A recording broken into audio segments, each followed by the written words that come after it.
Hi, I've been wanting to make another video for some time about the acoustic principles of my guitars. I've made one about bracing of my guitars before, but it wasn't full and comprehensive, so I've actually decided now to make a full comprehensive video about the back and the top and combine the two together.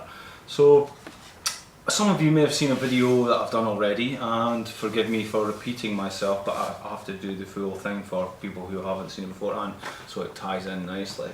But this is one of the tops I've got braced up already. I'll come in a bit closer so you can see it. And I'll take this cover off because as the protect the front. It's not quite finished yet. I've got a few little things to do, especially with the rosette and stuff like that once it's done. And it's ready to go onto the top, onto the back. And I will hopefully do that maybe later today or tomorrow.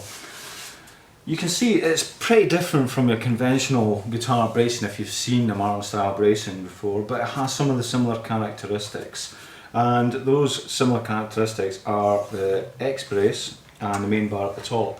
That's because they're actually good structural solutions to a problem which is too much tension on a seal string guitar. You've got an average of about 56 kilos of tension on a guitar with 12 gauge strings on it. That's about your average sort of 12-year-old child, healthy one. All the bracing on this side here is thin, high and sharp, as you can possibly see. And on this side here it's actually low, flat and round. And that's because thin, high and sharp things actually encourage and are excited by treble frequencies. And low, flat, round braces and wide open areas are excited by bass frequencies. Now, I used to have all these braces here solid and high and thick, but they were actually a bit too heavy, you know, I wasn't getting the mid-ranges cutting through. So I decided to start hollowing them out. Now you can see hollowing here as well, but that's a completely different thing. We'll get onto that in a minute, but I'll finish on this first. There is also an amalgamation of timbres on here, and that's to encourage a different timbre, tone, colour, and because different timbres have more trebly or bassy sounds. You can actually hear when I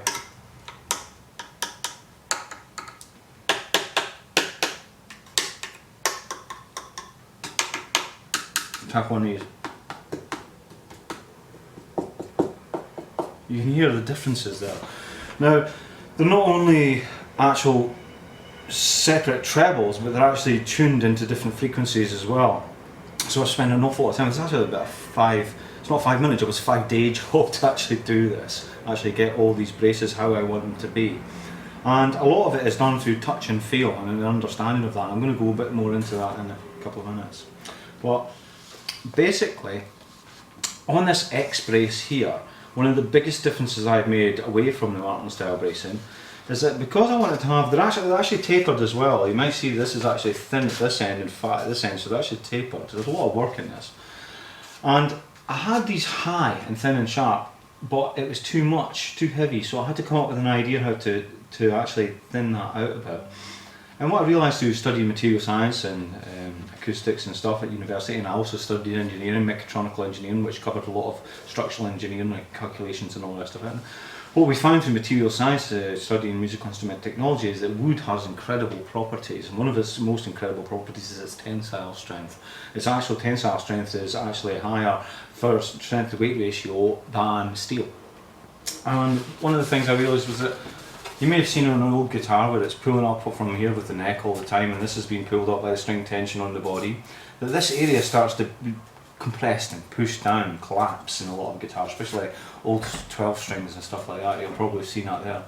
So it made me realise that if this is attached to the peripheral of the actual guitar itself, the ribs, and this is being pressed down here, and this part here is fixed to the top and here to the top, when this is being pushed down in there, this compression here transposed to this brace here actually becomes tension.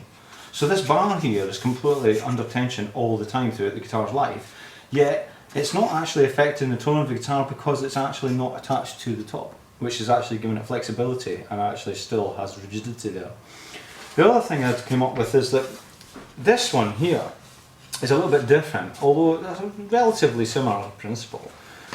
And the idea was that the bass side has very few braces on it, keep it flexible and loose and floppy and bass-like. So I had to think of a way of strengthening that up, but yet keeping the flexibility there. And the idea was to actually use very flexible wood. One of the woods I used to use is Pernambuco. It's used for violin bows. And for ethical reasons I've stopped using that because of scarcity, etc. But other timbers work equally as well. And if I actually bend this, it actually flexes a bit.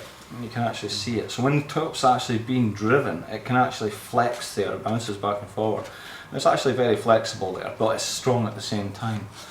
So these are a couple of ideas I came up with, incorporating the X brace as a good structural design, and developed them into my own thing. And they're like a compromise for what I've decided to do with the guitar, having a weakness on this side, but the strengths on this side, and stopping it be too strong. Another little thing I've done, is certainly no great invention, is just drilling out holes here. I'm sure other people have done that as well, just lightening up this big bar here. It doesn't need to be strong there, but at the same time it is a bit too heavy, so I've loosened that up a little bit as well. Now, one of the things as well about standard guitars is that they use what they call scalloping.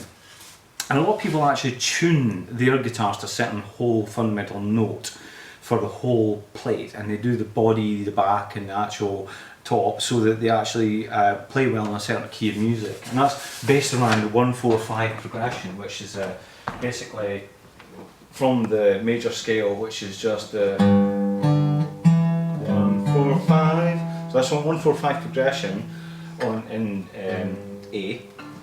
And you can actually make a guitar, so you could make your top A and then you can take it from there and have the body resonance a certain note. I don't do that because I think that's very detrimental to the broad range that guitar has to offer and however many keys you can play in the guitar. So what I do is I actually have all these separations tuned to as many different notes and frequencies as possible, so that each and every individual part can be excited by different frequencies. Now, one of the ways I actually managed to achieve that is I actually feel what's going on with music being played, and I actually feel the vibration. I'm going to show you a little demonstration of that in a little minute. But I talked about the woods. I'm going to show you a little bit about them. I'm going to show you a little bit about scalloping as well. But we'll start with the scalloping. This is a bit of wood, two bits of wood. They're almost identical in size and wood because they came from the same bit, even though I have actually had soundboards that are bookmatched and each one can sound different. But if you actually just listen to this, I mean, xylophones and marimbas are actually shaped like this, and that's how they get the notes. But you have different sizes for high and low frequencies. So basically, you actually get the note, the actual exact frequency, by shaping it out, and the size of it determines whether it's going to be a bass or a treble end. So finding the note, you want to find the antinodes and the nodes and antinodes when you're actually picking anything. And the node is actually the fixed point in a sinusoidal wave, where it would be a straight line and where the wave doesn't actually move. And the antinode is a bit of its highest displacement, where the amplitude is its highest, and that's where you want to try and hit. So you're going to try and hold it somewhere where it's not moving, moving in a wave formation. Everything moves in a wave formation. I'm not going to spend an awful lot of time getting it exact, but just to give you an idea, completely different. And the only difference is that it's scooped out. Now, to actually hear different types of wood sounds, here's a bit of African blackwood, which has come from the only Forestry Stewardship Council approved forest in the world, in Tanzania. I have a supplier in London that deals with that. There's another bit there, slightly different size, a different density, a different colour difference you can see as well. The same African blackwood.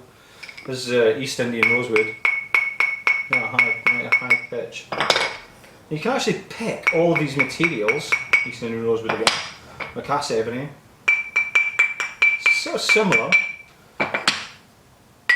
Macassar ebony but a different size. Now you can actually pick all these materials so that they can actually suit a sound that a customer wants. So I can work really individually with the customer, talk about exactly what they want, and work it on the guitar until I get that. You'll actually find that, as I was talking earlier on, some people will tune the top. I actually tune it so all different notes are all over the place.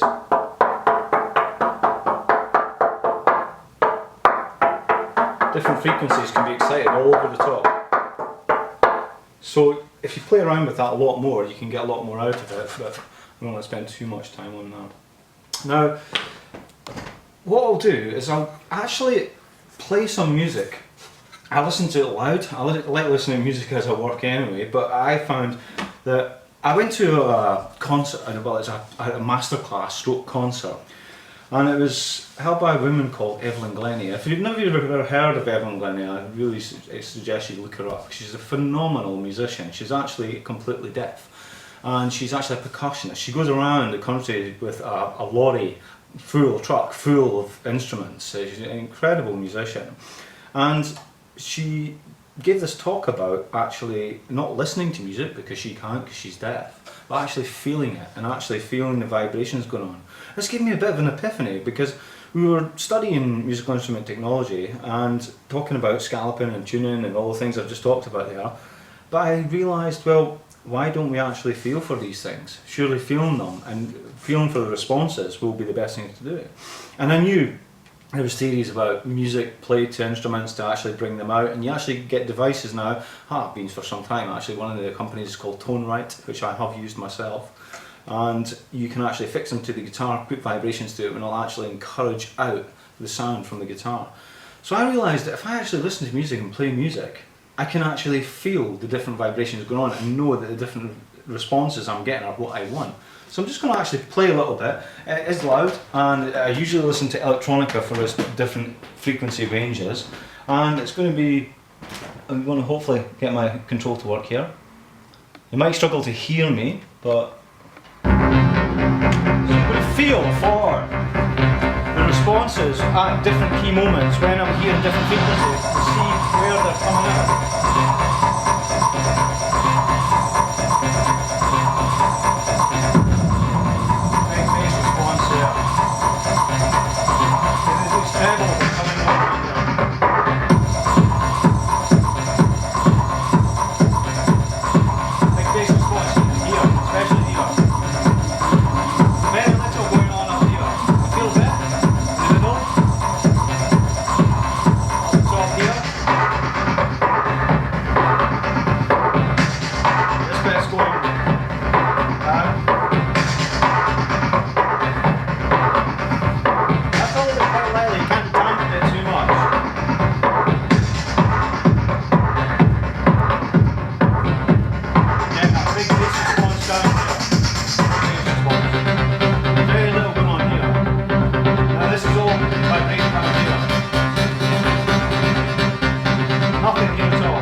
So you get the idea about what's going on there, and I can actually spend hours actually working on this and actually trying to get everything exactly how I want it, and I'll tweak it and tweak it. And the thing is, it actually changes when you put it together, because you have to remember this isn't fixed anymore, because you change the mass of the whole top by fixing it to something else, so it changes again. And it's only through hindsight that I can actually tell what's going on and what's going to happen. Now, the thing is, people have used other mathematical theories. I've actually tested out some stuff with the Fibonacci sequence, which is actually ratios and actually separating the braces so that they're actually going with the Fibonacci sequence, and some cathedrals have been developed like that, and some sort of grand theatres and halls, and I've tried all these things, but the thing is, you can use all this theory and try and put it together with the best materials but still come up with nothing, and that's because you can't substitute all that maths and theory and physics for a good feel. You have to get your hands in there and understand what's going on. Now, that isn't actually just my top that has an effect on these things. It's actually coupled with the back, which is something I've not managed to speak about before. Now, here's the back for this guitar, which is all made, and as you possibly able to see, there's an awful lot of work goes into this as well, and for very good reasons. It's very labour intensive, but justified, I think. You'll be able to see the back of this. This is what I call my VaultBack models, and you can actually see a very prominent curve on here, both ways. And that's because it has great acoustical properties, because it actually helps in the diffraction of sound waves. And it helps to eliminate standing waves, which would decay quite quickly in a box-like structure. And in addition to all this curving, this is why the guitar is round. It's round for a very good reason. It's actually a good acoustical property.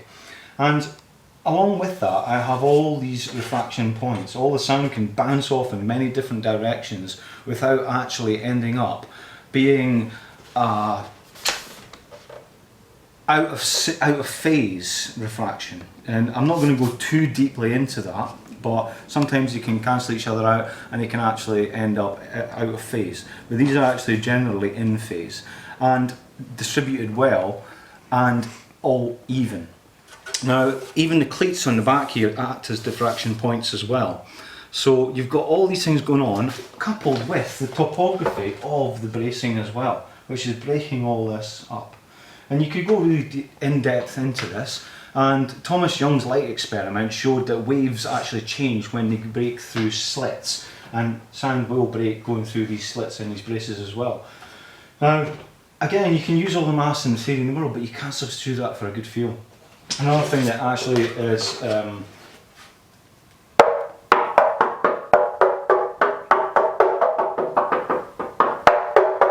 it's like a kettle drum, you know, it's all sort of tuned to different notes going around all that body there. And when you put this all together, it all becomes one thing, and then you still have to work on it afterwards. You have to feel, you have to listen to it, you have to listen to the music, because it changes constantly. And I can only do this by having hindsight from previous experience of all these other instruments that I've actually made. And this is actually, again, it's the African blackwood. It's a fantastic material, but that doesn't necessarily mean to say that I want it to be a shimmery, bright sounding guitar. I have actually found a balance between the woods I've used on this and the woods I've used on this, because they all have what you call a different absorption coefficient. Now, each material will have a different absorption coefficient, say whether it was in a room or inside the guitar or outside. And if you actually have, for example, a plastered wall, painted, even painted as opposed to plaster, will have a different absorption coefficient. Now, something like brickwork that's unplastered will actually have a much higher absorption coefficient because it absorbs sound more than it would actually in cloth material. That's why you'll see in recording studios and stuff, they'll dampen certain areas because they might have too much bass or whatever going on. And that's because it's about control. So all these things I'm talking about, it's all about controlling a tone. And for me, with the conventional Martin style guitar, it's quite hard because it's not complex enough to actually control the sound that's going on in there as well as I've managed to do with this. I'm not saying it's other people's ideas are right or wrong. This is my own thing, I do it for my own reasons, and I'm actually very happy with what I've done, and I continue to do so, even though it is extremely labour intensive, and some of my luthier friends think I'm actually a bit crazy for doing it. And some of my luthier friends have actually mentioned that they can't find a fundamental note in the body resonance of my guitars, and that is because I don't want it there, because that would mean I had one over dominant note, which I don't want. So basically, everything I've done is handmade, and it's handmade for a reason. It's handmade because it's very difficult to do this with a machine. To get all these have to be individually fitted, every single one of them, because the curve is completely inconsistent and different all the way through there and round, and all these cleats have to be fitted and shaped and everything. These act like a stitch as well, so it's not just for diffracting the actual sound and reflecting the sound. Another thing that I actually have done with this one is actually lacquered it inside because I wanted that particular sound, because this is going to be different. So I'm going to get an amalgamation going on there. I'm mixing things up, and it becomes your own recipe, you know, your own mix, your own blend. And that's, other people have got their own blend, their own recipe, and that works good for what they have and what they want and how they want their instruments to sound. My instruments do sound a bit different. They have a bit of a darker tone, and I quite like that, but that doesn't necessarily mean to say I can't build something exactly how somebody else wants it, because I understand what's going on. So basically, I hope you've learned a bit about what I do with my guitars. I mean, all these things, again, with the whole touch and feel understanding of the instrument, I do that because, not because I'm crazy and I want it to be labour intensive, because I believe in having a touch and feel understanding of what's going on all the time. If you actually use machines, you end up having a disregard for that, disregard the touch and feel understanding of what's going on, and you end up just producing another item, which for me might as well be a coffee table or a chair. This is a musical instrument, and I'm hopefully making precision musical instruments that are standing up against the best in the world, whether it's a piano, a violin, a cello, or some beautiful woodwind instrument. Anyway, I really hope that's been informative. You've learned a bit about my instruments, why I do what I do, and why they are possibly a little more expensive than some. And I thank you now for watching the video, and look out for more. I'm actually going to do a video on humidity as well, which is probably one of the most important videos you'll ever watch. So, thanks for watching, and bye. See you again.